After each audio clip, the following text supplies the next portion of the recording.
So yesterday we discussed how the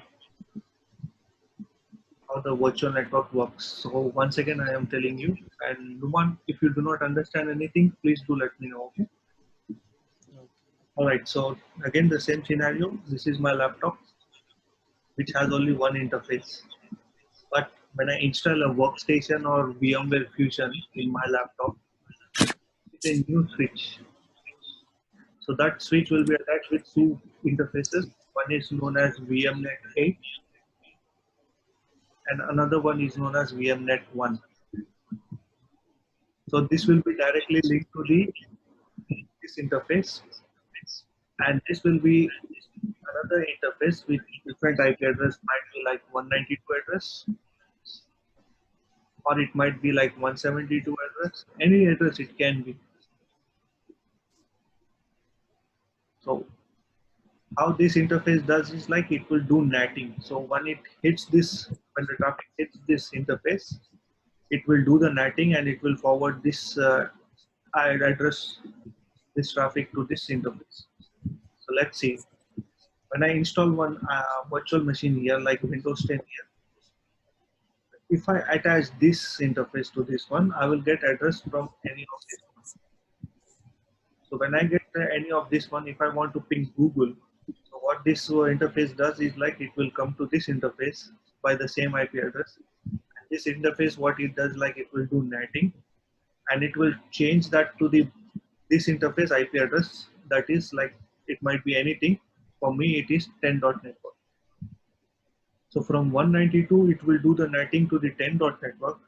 When this address hits the interface of my laptop, it will think that any traffic which comes, it will forward to my router, which is the internet router. Again, the internet router, what it will does, it will does netting and it will forward your traffic to the internet. So now my traffic, I want to ping Google now. So when I ping the Google, my IP address is 192. So when the traffic hit this interface, it will change it to 10.network.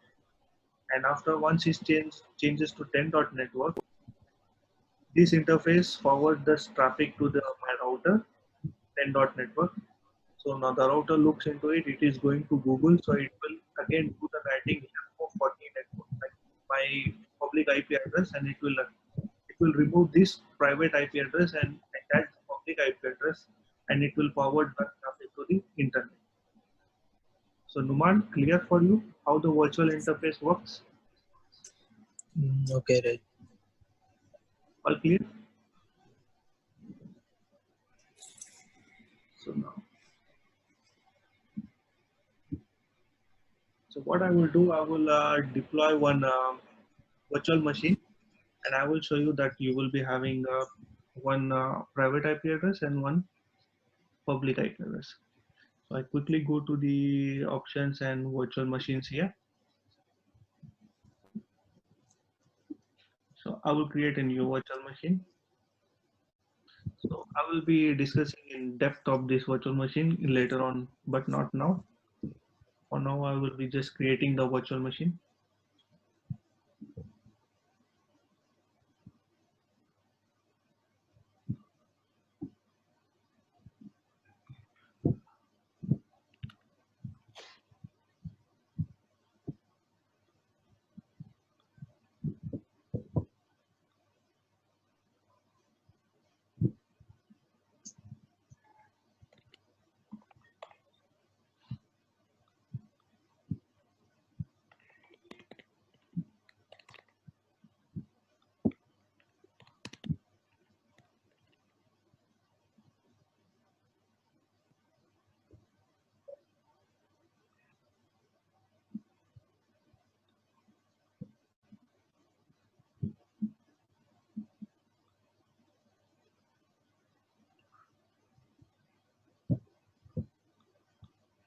So now I am creating the virtual machine. Let's see what happens now.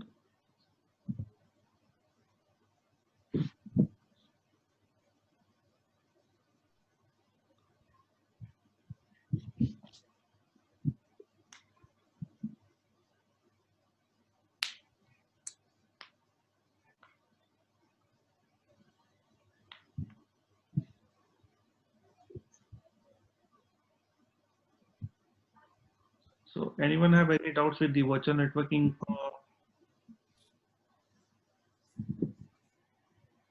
Any doubts with virtual networking? How do you create this one? Which one you have to select in the boxes? Like you have given the name Windows C. Can you give another name? Or Uh, please repeat previous for that one. Virtual machine creation, you don't worry about that one. I will later on let you know. Just I am asking the concept of virtual networking. It's that clear. Yes, it is clear. Don't worry about this one. We will be discussing in depth later on. I just want to show you that when I create a virtual machine, it will automatically give you a private IP address and public IP address and how it will be connected. I just want to demonstrate that one.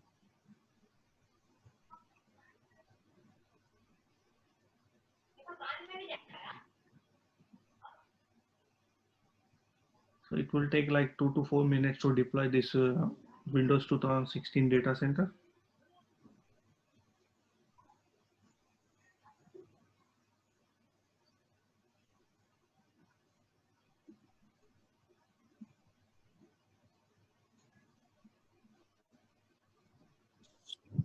And after this, we will be looking for today's topic, that is how to create a user and user group in an Active Directory, how to delete the user, and how to set some policies and properties for that user, and how to update the informations and edit the information, and also how to add the devices which users are using, and configuring a policy for that devices, for the particular devices or particular user devices.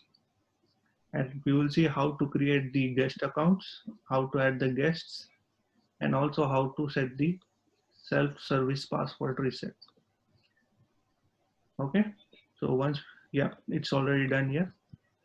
So now I have deployed a new virtual machine. See, you can see here like one is public private IP address and another one is public IP address.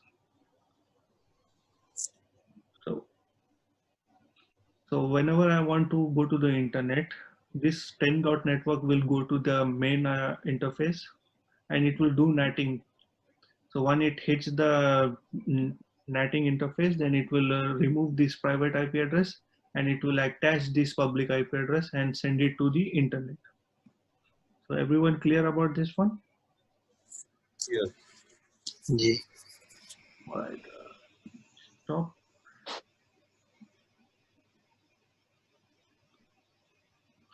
Right now, so if you want to create a user in the Active Directory, so you just click on your left hand side and go to the Active Directory.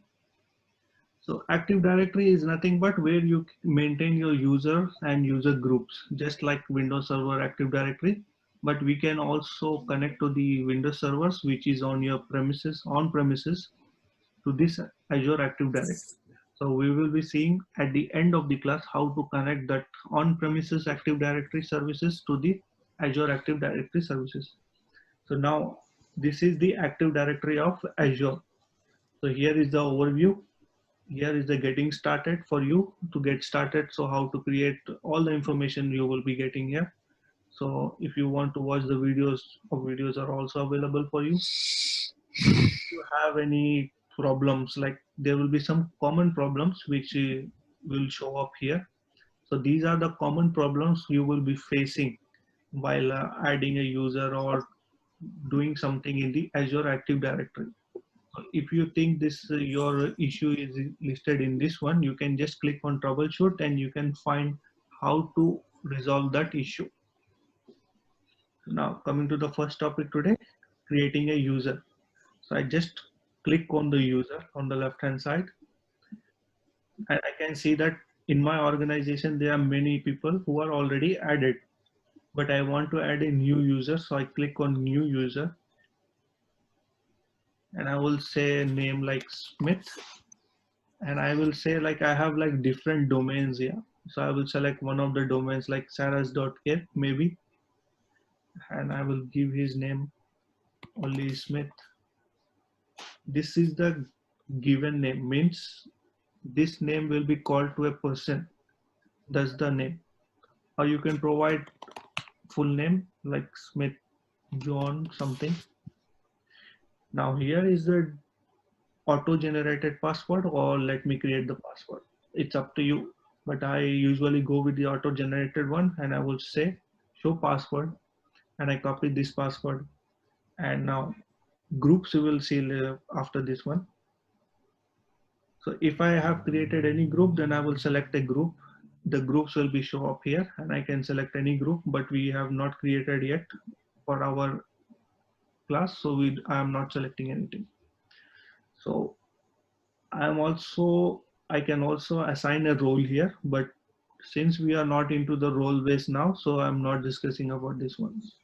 So I can also assign a role for the user directly. And I want the location that I'm in Australia now. I want to be in Australia only. So I don't want him to access from any other place.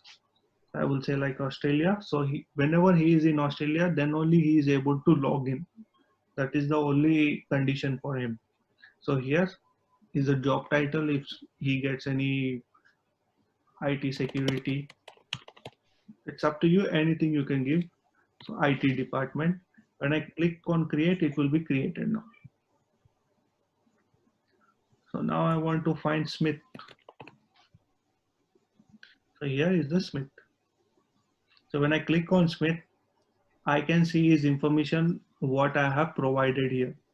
So I can edit here to give him more details like contact information. If I click on edit, I can insert all the details like street might be in Botanical Drive, state might be Victoria, country might be Australia, office might be Saras, city might be Melbourne, postcode might be 3000, office force might be mobile phone. If he has mobile phone, we can give also mobile phone. So all the details you can edit here. And if you want to, in case you think like if you want to block this user because he left the organization, so you can just come here and block it. And you can check all the details whether all his data is transferred to your organization, then only you can delete this data, this user. Before that, you should not delete any user. So until and unless you will transfer all the data which user holds, transfer that data to your organization's backup, then only you can delete this one. So you have to be careful with deleting the users in. So now coming to that authentication method. So multi-factor authentication. So when I click on here, it will take me to do another page, but before that I will save this one. So I'm saving this one, and when I click on multi authentication method, here I can give his phone numbers or email address. So what happens is like whenever the user logs in, it will ask for his phone number or email IP address, so that email address, so that it can send a code to that mobile or email address and authenticate by multi-factor. So we will do an example of that one now. So now I have created this user. So I want to log in now. So I will go sign out.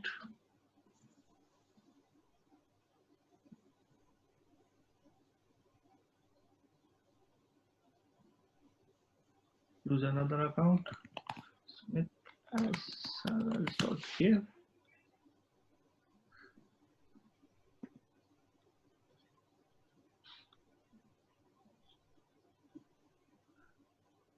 See, it's asking me to update the password now.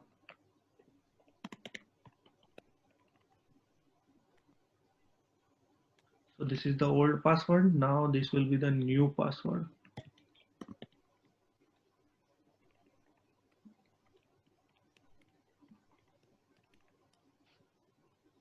And in now it will ask me for multi-factor authentication, but I have not enabled him, so he's directly into the portal now. So now this is not good because I want him to be in a multi-factor authentication. If I give directly access to him, then it will be no use. Anyone who has his user ID and password, he can directly log in. So again, what I will do, I will be signing out. If I want to assign the multi-factor authentication, I will log in into my account.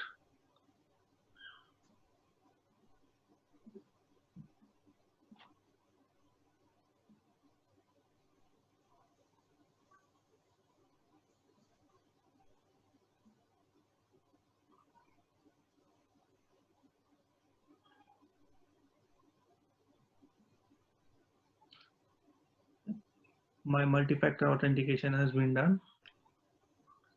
So if you want to enable the multi-factor authentication, you will go on the left hand side, go to the Active Directory. So click on users, and here you have three dots. Click on three dots and you will find multi-factor authentication. Click on that one.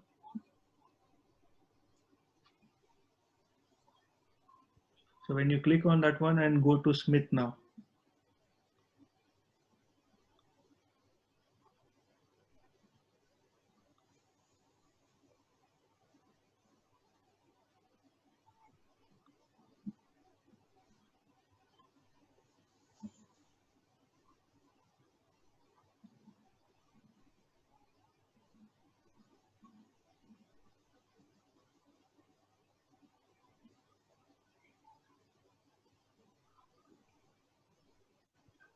here is the Smith. I click on here and I will, on the right hand side, you can see enable. Just click on enable and you will have the window saying that enable multi-factor authentication. I will click on multi-factor authentication, close. Now multi-factor authentication has been enabled and you can see here that disable option is now here and it's already enforced. So what I will do, I will close this window.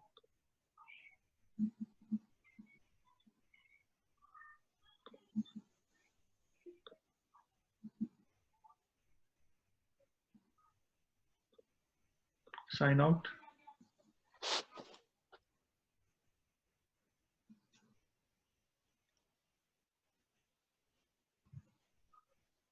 Now I will go with the Smith, same.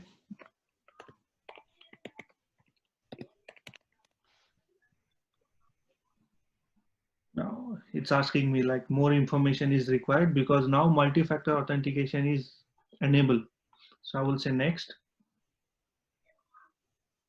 So I will say that I will provide my mobile number here. So I will say send me a text code.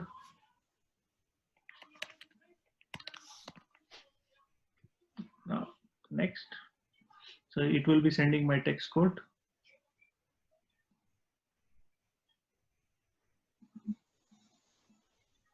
So I got my text code. I will see if I can get any here. No, it's not enabled here. So my text code is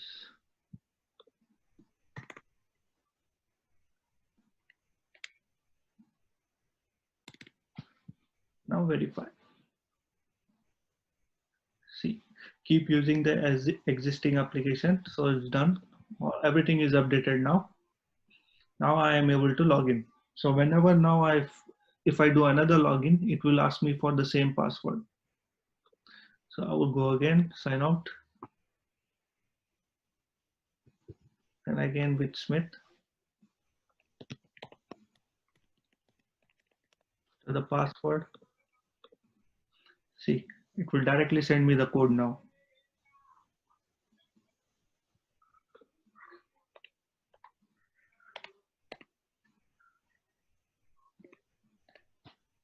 Verify. So everyone clear how to create a user and how to enable the multi-factor authentication and edit the information Yes. user. All clear? Yes. Numan, clear? Yes. Sainath? Yep, all good. All right. Now coming to the groups now.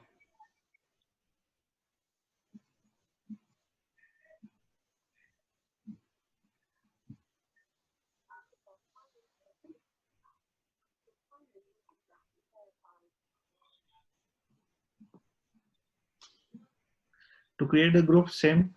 Again, going to the left-hand side, clicking on these three lines, going to the Active Directory, Azure Active Directory, and selecting this time groups. So I have so many groups here, but I will be creating a new group now. So might be security or Office 365 because for my organization we have only Office 365 and security group, which is linked to my account. There might be different group, but I'm going with the security and giving the, because I'm the head of the IT security, so I have the only two groups within me.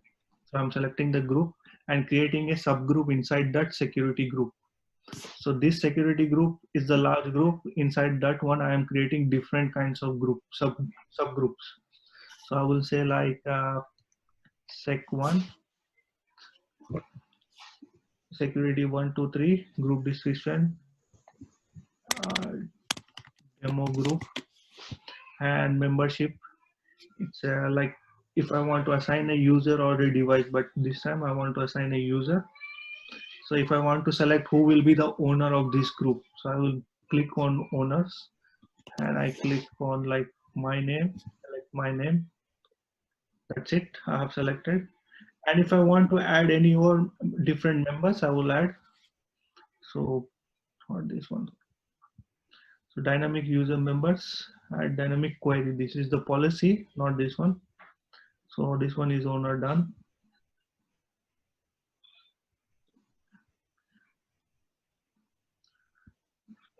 This one is new one. Before it, this was not here, but this one is the new one. So you need to add an expression.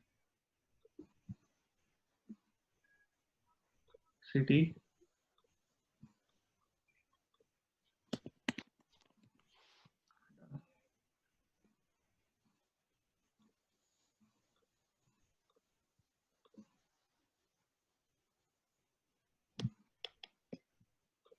Now save. So I have created the group saying that it should be accessed only in Melbourne, not any other city created.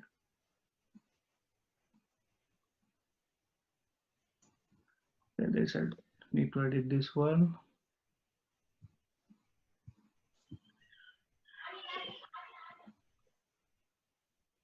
City operator all Melbourne, yes.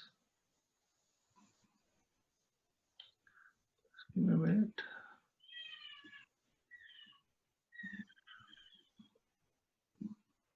So membership type should be only assigned. Then I will select the owner. Selected. And if I want to add the members, I will select the one which I have created now, Smith. Selected and create. So group type, you should be careful with that one. See, here is my now security 1, 2, 3 group. It's already been assigned and one member is already added in this one. So it's showing me users, 0 users. It's let me check because I have already added to this one members. Okay, there is no members. I have already added, but still select the members if I want to add. The member successfully added now. Smith is now a member. Refresh. You can see Smith is here now. So you can add as many members you can, but it's up to you. Who is the owner of the group? Moise. And you can apply, you can give permission to this group to access some sort of like application or all those things we will be doing later on. And license. And if you have any different license, then you can assign, like for me, I have this many of license. So if I select any of these like Office 361, so it's automatically assigned to that group. This license is automatically assigned to that group and I will say save. So Office 365 Premium E1. So now coming back to this group, Azure role assignment. So we will be talking in this detail later on, not in this topic. And whatever you do in this portal, everything will be audited and it will be shown here. You see here, member has been created and group has been created and member has been added. So everything will be audited here to that particular group. If you make any changes, if you do any modification, all the things will be added here. So everyone clear with the creation of groups, user, and editing information in group and assigning licenses? All clear? Yep. G. So now I want to delete the group now. So one which I have created, I want to delete the group. So what I will do, I will go by SEC123, search for that group. I have this group, select that group and say delete. So it says that only more groups have an active license, so they cannot be deleted. So you have to go inside and go to the active licensing and remove this license.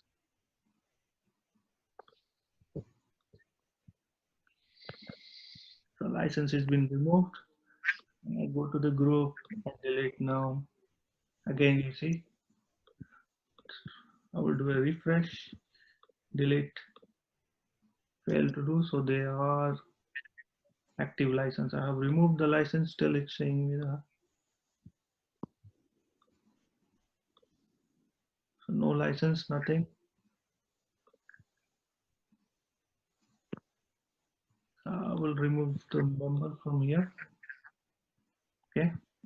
Now going back to this one, do the refresh, click, delete. Okay.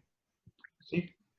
So the problem here was first I have assigned the license, so I have to remove all the members and the active license to that members. Then I can delete this one.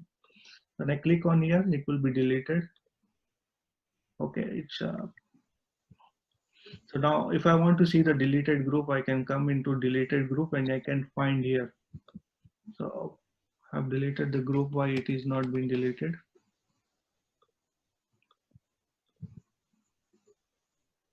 So successfully it has been deleted. This might be because of the Azure, so don't worry. Yeah, it's because of the Azure, some updates are going on, otherwise it would have been showing you. So whenever you delete a group, it will be showing here. And one more thing you have to keep in mind that whenever you delete a user, I want to delete Smith now. So, sorry, going to user and I will select Smith. So I select the Smith and I will delete that user. Delete, yes. So now the user has been deleted, but the information and what all the details which has been attached to that user, it will be still available until 30 days. How many days? Until 30 days it will be available. Here you can see for 30 days it will be available. At any point of time, if you want to get it back, you can just click on this one and you can delete permanently or you can restore that user. So until 30 days, you will be having here. So all the deleted groups and deleted users, everything will be available until 30 days. So everyone clear with this one? So now coming to the G. relationship. So here you will create a new guest users and you can also invite the bulk guest users and you can provide the roles for them, settings and all those things you will see in the tomorrow's class. So anyone, any doubts?